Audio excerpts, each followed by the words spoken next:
Hello, I'm Hilton Supra, the Vice Chairman of Studium Group.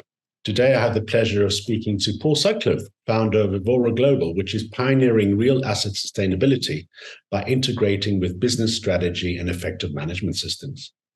Now, this is where we interview people who are changing the world, people that are inspiring us with their achievements and their creativity and their acumen with the use of technology. Now, in previous interviews, including your co-founder, Chris Bennett, we have interviewed over 300 amazing people and achieved more than 15 million views on YouTube. Now, this interview series is with Cities ABC in partnership with the Other Platforms Open Business Council, a Web 3.0 4IR-based platform using technology that employs the use of truth and trust through a unique corporate digital identity using blockchain and the deployment of data analytics, AI, and machine learning. Now, Paul Sutcliffe, founder of EVORA Group. Welcome, Paul. Where are you? I'm sat in our office, Hilton, in London. So it's lovely to be here. Great to be here. So, Paul, tell me a little bit about, as the founder and director of EVORA, in terms of providing strategic sustainability all across UK and Europe. You started really earlier on in your career. So tell us a little bit more about your education and what really got you into sustainability. Well, I going all the way back to school, I enjoyed geography. I enjoyed geography and the sciences as subjects, and went on to university and did a course, an ecology and geography, dual honours course it was at the University of Sheffield, and it was fantastic. I really enjoyed it. But it was very academic. I remember one of the modules being, I studied sand dune movement in the Sahara. I studied mass balance equations of glacial movement and thought that whilst it was very interesting, how could I apply this? But one of the modules was around pollution, and this was the mid-90s when I was at university. And so from there, then decided that I was going to continue my studies, and I completed a master's degree in it was environmental impact assessments, which was linked to planning regulations in Europe and the UK. And one of those sessions was on environmental management in business. It was called environmental management back there, not sustainability, not ESG. It was very much focused on the E. And there was there were a number of speakers from industry who came in to talk to the group, the cohort, and one of the speakers was kind of an inspiring guy, an individual who I would later join. He would later employ me, but he was a very interesting, engaging individual who talked about how sustainability was about performance, but also about people and about interactions and engagement with people. And I was brought into this. I liked the vision, the idea, the concept. So that approach, that educational background, the movement from the academic theory to the more practical sessions and the connection with industry got me thinking, right, I want to go and work as an advisor within business. That's where it started. So that was when you did your Master of Science at Aberystwyth. That's right, yes. University of Wales, Aberystwyth, yes. Yeah. Brilliant. Very different from Sheffield, by the way, but two great universities, and had a great time there. And then straight out of after you did that, you went to work in the automotive industry, didn't you? I did my. I remember looking around and thinking, right, what am I going to do now? And there was came across an advert which was actually for a graduate placement scheme in the automotive industry for a company that makes suspension columns for the cars in the West Midlands, serving organisations like Jaguar Land Rover and Toyota, and they wanted to recruit or bring in a graduate environmental advisor. So I joined that business. Worked for a couple of years there, and it gave me. I was in at the deep end. There was no one else to bounce ideas off. This was back in '98. There was not a lot of focus on environmental issues. Certainly not to the extent that it's considered now. so I had to learn on my feet, and again, some of the aspects that I talked about my education, that I enjoyed the idea of, yes, the science, the topic, but also the engagement with people. It gave me a feel that I was in the right place, but not necessarily in the right long-term industry, and had a wish and a desire to build experience outside of one particular sector. So whilst I stayed for a couple of years in the automotive industry, I then moved into consultancy and took an opportunity in the northwest of the UK for an organisation called Groundwork. And Groundwork is actually a charity, but they have a part of their charity runs an environmental business group. And I had the opportunity to join the environmental business group, the environmental advisory group, and worked there for a couple of years across a broad range of businesses. I mean, back in 1998 and then the early 2000s, what was the situation in the UK at that time? Was more of a stick or carrot in terms of moving on environmental issues, particularly in the supply chain of the automotive industry? I think the stick was very much through the supply chain. So the large automotive manufacturers mandated that their suppliers would obtain environmental accreditations. There's a standard called ISO 14001, the International Standard for Environmental Management, and there was an obligation for first-tier suppliers to car manufacturers to obtain this certification. So that was kind of, when I say I was chucked in at the deep end, that was the aspect that I had to get my head around management systems theory and the environmental topic, and guide a company through to obtain this certification. And it was a good introduction to the topic, but very much focused on getting the paperwork and the documentation right. I don't, at that time, the drive to really improve sustainability performance wasn't there in the industry, certainly not in the areas I started with. There was more focus on compliance, regulatory compliance, managing risk. So it was a risk management tool rather than an approach to drive opportunities and enhance the value of businesses. And you carried that experience through to, you talked about an advisor at Groundwork in Blackburn. Yes, I did. So I moved up to just north of Manchester to Blackburn, where I supported. I took what I'd learned in the automotive industry, and then supported the businesses, the local businesses around there, to help develop their own environmental approaches, environmental policies, environmental management systems. And this is where sustainability started to rear its head, and topics changed. And at the time, it was an interesting time, because this was early 2000s. The business that I worked for, Groundwork, had secured funding from Europe, the European Regional Development Fund money, to support small businesses to develop environmental management systems. So I spent, again, a couple of years there, sort of working, honing skills, if you like, as a consultant, about how to engage because I've come from industry, I've come from a single business to a consultancy where you advise multiple businesses, and it gave me, again, in at the deep end, not much guidance, not much advice available, really. But it gave me the opportunity to start working with multiple businesses across different sectors. Mm-hmm. And after, I think it was 5 years or nearly 6 years that you were there, and then you moved into went from that into an area which is more real estate when you went to DT. There's a skip there. So I was at Groundwork for a couple of years, and then I moved to another business called White and Green. So I was at White and Green, which was a consultancy business, a slightly larger consultancy business, to similar services to develop and deliver environmental and sustainability advice to businesses, but often larger businesses. And two types of business spring to mind.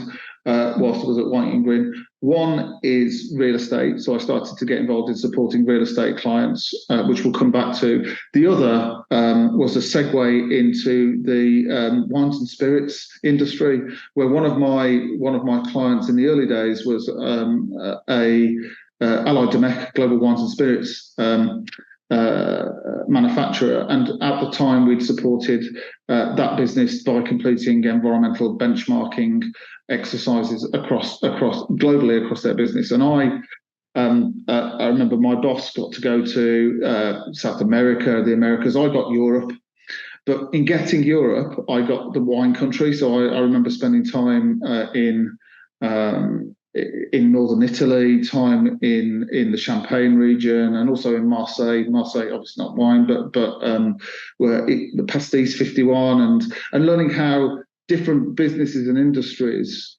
considered environmental issues, considered sustainability issues, and that. Although very different from the real estate industry that I work in now, one of the aspects that I remember from both is the passion of the people that work in those sectors.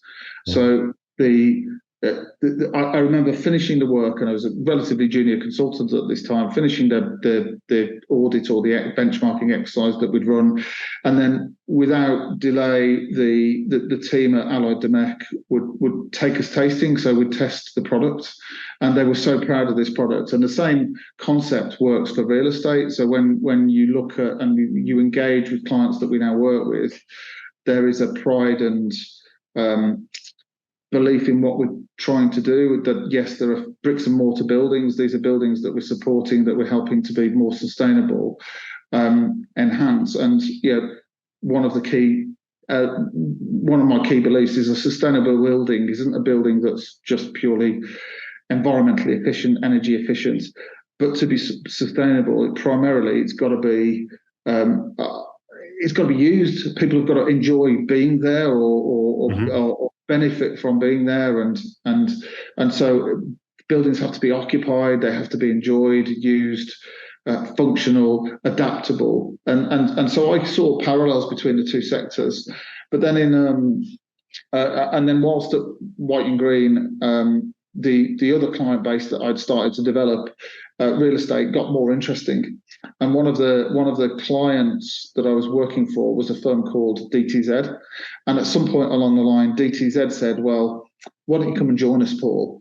And there's a bit of backwards and forwards. And I said, okay. And eventually I agreed to join them, and was based up in the northwest, but travelled a lot down to London and spent a lot of time. It was more of a national, if not international, role, where I spent a bit more time travelling, and sort of built my skills around the real estate sector. And that was around, I'd say, 2007, 2008, which was an interesting time to join, because regulation was, you mentioned regulation earlier, regulation was starting to ramp up. So we just had the introduction of EPCs, the Energy Performance Certificate Scheme, both across Europe and in the UK. And the business I was working for was trying to develop capacity there and build understanding of how we could service our real estate clients.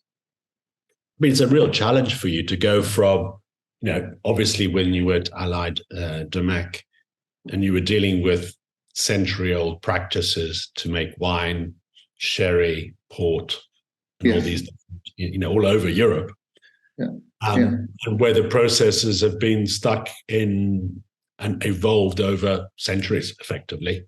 And some of the buildings are very, very old. And then you're dealing with that end of the spectrum. And then the new end of the spectrum is where you're dealing with DTZ and their clients. You talk about new build, very functional buildings. And you mentioned something very interesting, that in those environments, those spaces need to be used. And so it's like a completely two separate ends of the spectrum. How does the approach to sustainability and what you were doing managed to deal with the very legacy old with the very new? Well, it's a really good question. I think it's important to highlight that ESG strategies, we help our clients develop real estate ESG strategies. And across those, to develop effective real estate strategies, you need to understand the portfolios that our clients manage, and they'll be different. So some will have new portfolios, some will have old portfolios, legacy portfolios, some will have a mix, and then there are different asset classes that you need to consider. So when we develop strategies, one of the first questions I have is we look internally and externally. So from an internal perspective, what have you got? What are your issues? Is it the age of building? Is it the type of building that you've got? Where are your buildings located? And externally, what are your pressures? So what are your expectations of the investors that you're managing for? Are you asked to, for example, participate in GRESB, the Global Real Estate Sustainability Benchmark? Are you asked to disclose sustainability performance? Have you made commitments to, or do you want to make commitments to disclose from a regulatory perspective under the European Union's taxonomy regulations, or SFDR, the Sustainable Finance Disclosure Regulations? So you ask those questions to understand, to build up an understanding of internal and external pressures, and then develop strategies that are appropriate to those approaches. And it's often the case that if a building's been around for 100 years or longer, or it's an old building, it's at some point in its life it may be tired or old now. I'm just using it as an example, but it's been effective. Otherwise, it wouldn't still be there. So we need to look at how individual assets can then address sustainability, how they're being used now, how they can be adapted. And at a simple basis, knocking a building down and starting again has got a very big carbon footprint. So if we can adapt older assets to be more efficient, to operate, and to, as I said earlier, to be used by people and enjoyed by people, then that's, in really simple general terms, that's the way for dealing with to deal with older buildings. Mm-hmm. You mentioned something very interesting in terms of the impact on the environment, but also there's also the bottom line impact on a business in terms of moving sustainability from the liability or the cost part of the equation to how does that contribute to our profit? How does it contribute towards our growth? How does it contribute towards our sales? Yeah, I think there are two aspects there, and there's I talk about risk and opportunity, and I think if you look at the drivers to address sustainability right now, there are if organisations fail to consider sustainable risks and opportunities, let's take the risks for a start. Then if you fail to consider risks, if you fail to plan for risks, then there may be costs further down the line, cost of carbon, the cost of increased tax, failure to meet legal requirements, for example, and negative publicity. So those are they can be negative impacts. So developing a strategy to address sustainability will help address those risks. But there are also opportunities. So if an organisation has a robust ESG strategy in real estate or any other sector for that matter, and they're looking to enhance the value of their assets, to protect and enhance the value of their assets, then appropriate ESG strategies will enable that to happen. They'll enable buildings to be seen to be greener, more sustainable. They'll attract tenants and occupiers that want greener and more sustainable buildings. They'll be able to, from a broader business perspective, they'll be able to demonstrate a history of being able to address sustainability over time, and that'll support them in. We work in the real estate fund management world, so that'll help them raise capital and raise more capital, and so there are so many benefits to doing this. It's not just a negative, it's not just a stick, there's a carrot as well. And what we do is we work to combine the two to help our clients devise and develop and then implement strategies. And I think this is a key differentiator for EVORA. It is we don't just do the strategy piece, we then advise on the ongoing operation improvement. And we see ourselves as long-term partners, trusted advisors to our clients through the application of technology, advisory support and strategy, revising that strategy, updating that strategy, but strategy, advisory and technology to truly deliver change that, as you've said, protects against risk and maximizes opportunity. Mm-hmm. So this moves on to the fact you've now had all this experience in various parts of industry, and then you decided to start EVORA as a company. And you mentioned two things. Number one is the advisory side. And then, of course, the other side is the technology side, which I think is really, really important. Can you tell us about, were the two synonymous in terms of why you wanted to start the company, or did the one follow the other? No, actually, I think it was technology. Our interest in our use of technology grew from a clear understanding that we couldn't do things without tech. So to go back a little bit, I founded EVORA with Chris Bennett and Ed Gabitas in 2011. We all worked together at DTZ, the property management company, and that we each had slightly different regions. But my view was that at the time, I don't know if things have changed significantly, but at the time, I felt that sustainability was not being given the focus that it needed. And the attention, and this is not just about DTZ, this is across the industry as a whole, and so believed that we could launch and create a sustainability platform, a sustainability advisory firm that took sustainability into the professional services realm, rather than it being seen as an add-on or a nice additional service that is supplied through generous practitioners, and in doing that, we, as a business, we initially grew as a consulting business, but very quickly realised that there is a need to understand building performance, to track building performance. That building performance needs to wrap up into fund performance, into portfolio performance. You need to slice and dice the data to evaluate understanding. There are lots of different sources of data, so we need to think about energy, carbon, water, waste, climate risk, loads of sources of information. You can't keep track of that using Word documents and Excel effectively. There needs to be a centralized mechanism for enabling us to understand impact and then manage that impact from there.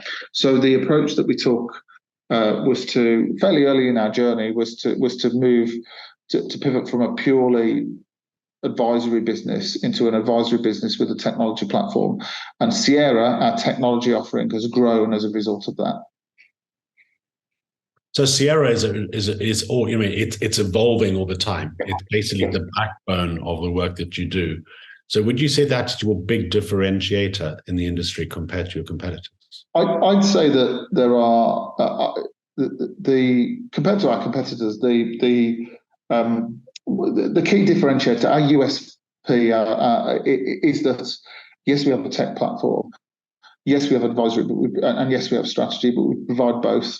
So all three. So we help our clients. If you think of a typical client journey, and it can vary, but we can help our clients to establish strategy from the outset. That could be at a house level, so it could be for the business as a whole, or it could be at a fund level. Then we help them execute that strategy through developing advisory techniques to make sure that data is collected, that performance is understood, that that progress is being made. And we have the technology platforms to enable that to continue and to happen. So you have an approach where we become a long-term, valued, trusted partner to our clients, rather than a typical consultancy business which comes in for a project, completes a project and moves on, comes in for another project, completes that project and moves on. We're focused on building long-term relationships to deliver value for our clients. For ourselves, we're a commercial business, and for the planet. That's our approach is to be a sustainable business and to support our clients on that journey. In terms of the technology, what sort of recent technological advancements have there been, and trends that you've adopted or influenced your approach in terms of technology? So from a tech perspective, the world's moving on, and we need to, we, the industry, not just EVORA, but the industry as a whole, need to sort of keep pace with that. I think from our platform perspective, we continue to evolve and grow as a business. It's really interesting to sort of step back and see where we were 10 years ago versus where we are now, and things have significantly changed. I think the tech that we see and the trends that we're kind of interested in and looking at now are around how we're very cognizant of the impact that AI potentially can have on understanding. And if you think about its application, we see a lot about ChatGPT and other platforms, but how can AI be used to evaluate information on building performance and then inform changes in building controls and or decision making around investment strategies that saves people, that basically absorbs huge amounts of data, helps enable the understanding of that information, pulls on external sources to help inform ultimately investment decision making. And that investment decision making could be at individual asset level. So what do I do about improvements to building X, or it could be at fund level. So what types of strategies do I apply in terms of investment that also address my sustainability objectives, my risks and opportunities? And so to now, and it continues, a lot of that advice and advisory work is provided by people, and I still feel there is a key view is that technology and humans interactive provide a great value, but there will be there'll be movement forward in the AI space, and it's about, and in EVORA's view, it's about monitoring that, understanding how that can feed into our journey. I mean, as we move into technology devices tend to be installed in what we call smart buildings. Yep. And at all points, all throughout the day, there's data being collected by these individual nodes or data points, collectors, and then it's making sense of it. Yeah. Yes. It strikes me. I mean, that's the volume of data that we're collecting. I mean, this is why I mentioned earlier. This is why we've got a platform. We've got the Sierra, because the volume of data, the need to analyze and evaluate that data is is and we can't do that without all the time it would take to do that manually or through the classic Excel spreadsheets is incredibly inefficient. So having a platform there to support us is important. But yeah, I completely agree that technology advances, the availability of information, the sources of information continues to grow. We still have a problem though, and the problem is that this is the industry. The problem that the industry has is around accessibility to data. So whilst there are lots of sources of data, if you think about who owns that data or who holds that data, in some buildings it's the tenants, in some it's the landlords, in some cases it might be the sort of municipal local authorities like district heating systems, for example, where they have data on energy and cooling supply. So as an industry, we still struggle to get to the grips of how is this building actually performed, and it frustrates me immensely that in 2023 we're still at a position where across a lot of EVORA's clients and a lot of the industry as a whole, there's still a challenge to obtain accurate investment grade data. So we continue on that journey, and I think some of the aspects of technology enhancements will help us improve both estimation of performance, not estimation, but evaluating using proxy data to build understanding of performance, and help strengthen the quality of data as well as the volume of data. So there are two things we need to think about. We need to get as much data as possible in that will help us manage these buildings and understand performance. And then that data has to be good quality, because if it's rubbish in, we can't manage effectively. Yeah. I mean, in the process of doing data analytics and things like that, can you share with us any particular surprises or aha moments that you've had over the years?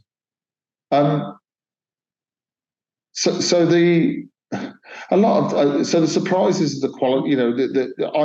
I am not in a good way, but surprised, consistently surprised at the challenges that the industry still has on collection of data, and that surprises and frustrates me. But then there are solutions on the horizon around collection of data and platforms available that EVORA work with. So these are, tools that scrape and source data from energy suppliers, and the what I'm pleased with, I wouldn't say surprised, but really pleased with, is that the progress that we've made to connect across Europe and beyond as well. So looking into the US, so we've opened a US office in the way that we connect with other systems that enables us to collect data automatically, rather than going to humans, people, other businesses to collect that information.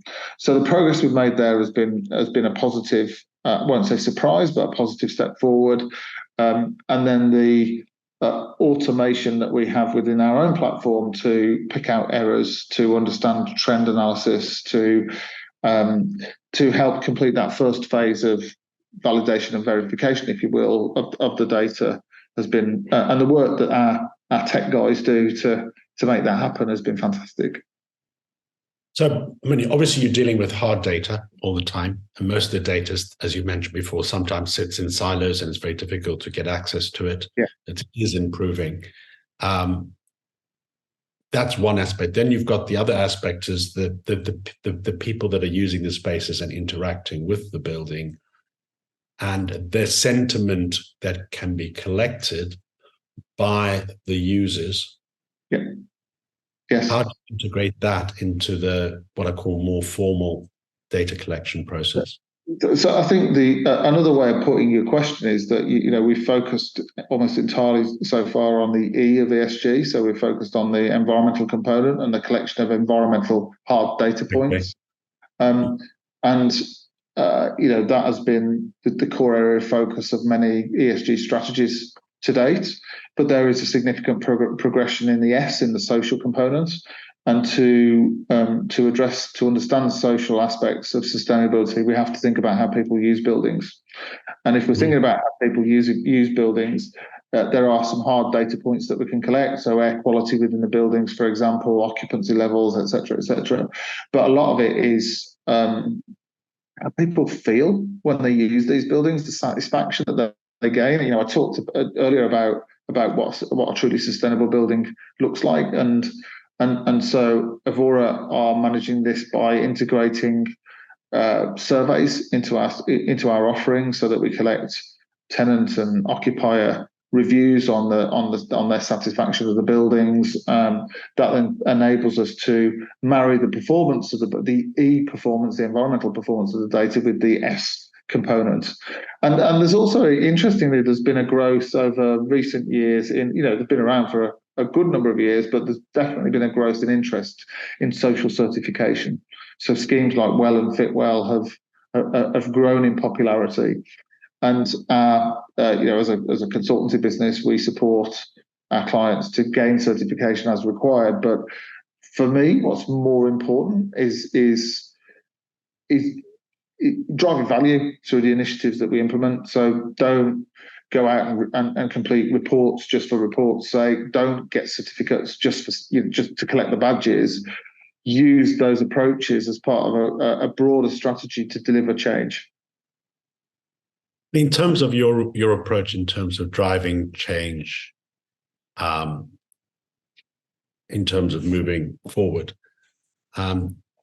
obviously everybody's frustrated by not having all the tools available, not having the policies in place, because everybody wants to do it, but not everybody's at the same the same stage. Yeah.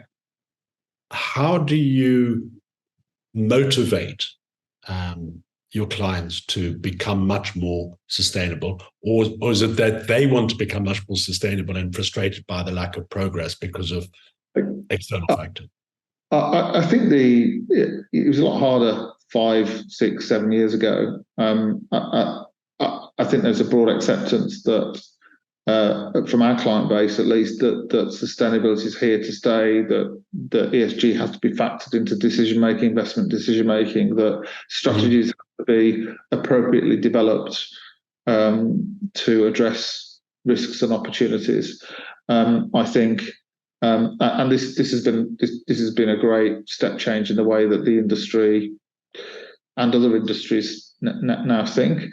To the extent that many of our clients are actually, are certainly not focused on just complying with regulation, but are about driving approaches that protect and enhance the value of the assets. And if they have a fiduciary duty to do so, and there is a recognition that sustainability is a factor that can have an impact. So if you look at physical climate risk and transition climate risk, then understanding how the environment can harm your assets, your buildings, and equally how you can harm your environment and how the regulations can have an impact on that is a crucial part of that. So it's become, I wouldn't even describe it, it's become a discussion about how clients address this rather than a sell. It's not a sell anymore. We don't, we're supporting our clients to understand risks, that they understand and develop plans to manage those risks. And yes, there are frustrations about data and access to data, but there are ways around that, and having an appropriate, robust strategy to sort of address that, and then executing on that through an advisory firm is an ideal way of doing that. And then I think the key is it's a cyclical improvement cycle. So you plan, we help our clients plan. You implement those plans based on defined objectives, and then monitor progress against those plans and review effectiveness. And if it's worked, then we continue. But the information used helps us to refine and redefine, clean up, develop, whatever the appropriate word is, strategies, and continue to progress. And the best and most fruitful relationships that EVORA have had are the longer term relationships, where we've worked with clients for a number of years, where we can see that they started with no strategy 5, 6, 7 years ago, or very little, and have progressed on that journey to now having robust net zero carbon plans, robust social programs, robust approaches to disclosure reporting, and have the ability to engage with their with the investment community. And that's been a collaborative journey between EVORA, our client base, and their wider supply chain as well. Most certainly, I'm now seeing certain financial incentives that are being placed on companies that they have a sort of verified sustainable strategy. They get much better terms in terms of the relationships with the suppliers of capital, the suppliers of investment, or the suppliers of finance, whatever, in industry. Yeah, I definitely say that there is a clear trend for if a real estate fund wants to raise capital, they need to communicate to the investors that they're raising money from how they're going to address sustainability risk and opportunity. And if those investors are, there are geographical implications on the level of priority that's placed on sustainability. But if your investors are based in Western Europe and they're institutional, so the money comes from institutional sources, then the fund managers who are looking to raise that money will be asked, what are you doing about sustainability? How are you addressing sustainability? How are you going to report on sustainability?